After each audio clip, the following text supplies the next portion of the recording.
చేయకుండా నేను సందీప్ రాజు గారికి మైక్ ఇచ్చేద్దాం అనుకుంటున్నాను. సో కలర్ ఫోటోని డైరెక్టర్గా మన ముందుకు తీసుకొస్తే నిన్న డాకు మహారాజులో యాక్టర్గా మనం చూసాం ఆయన్ని.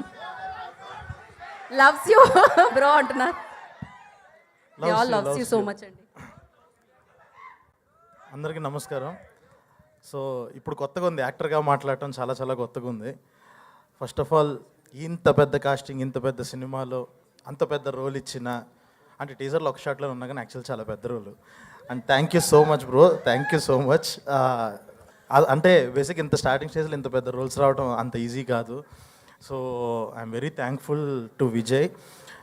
And at the same time ఈ సినిమాకి సంబంధించి, అంటే ఈ సినిమా ఫస్ట్ ఏ రోజు మొదలైంది, ఎప్పుడు ఎండ్ అయింది, ఇలాంటి డేట్లు చెప్పచ్చో లేదో తెలియదు, కానీ ఖచ్చితంగా ఈ కాస్టింగ్తో ఇన్ని నెంబర్ ఆఫ్ డేస్లో ఈ సినిమా తీసిన విధానం ఖచ్చితంగా ఒక కేస్ స్టడీ అయితే అయ్యిద్ది ఈ ఫిలిం. ఇందులో ఉన్న స్పాన్ కానీ, ఎమోషన్ కానీ, కథ కానీ డెఫినెట్గా థియేటర్స్లో ఒక అద్భుతమైన ఎక్స్పీరియన్స్ అయితే ఇస్తుంది. టీజర్ ఎలాగుందో, ఎంత ఇంపాక్ట్ఫుల్గా ఉందో, సినిమా కూడా 2.5 గంటల అంతే లెవెల్ ఆఫ్ ఇంపాక్ట్ ఉంటుంది.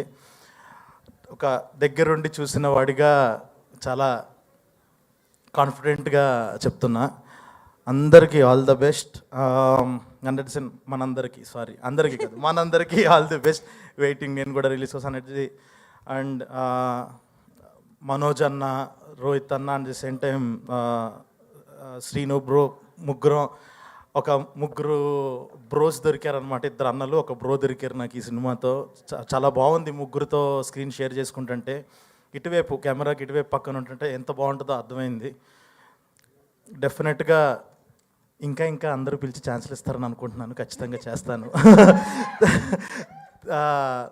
Thank you so much. And once again అందరికి మనకు ముందుగానే అడ్వాన్స్ కంగ్రాచులేషన్స్. యాక్టర్ జాబ్ చాలా కంఫర్టబుల్గా అనిపించింది కదా సందీప్ గారు. అర్థమవుతుంది నాకు. So thank you so much. And అలాగే కో ప్రొడ్యూసర్ శ్రీధర్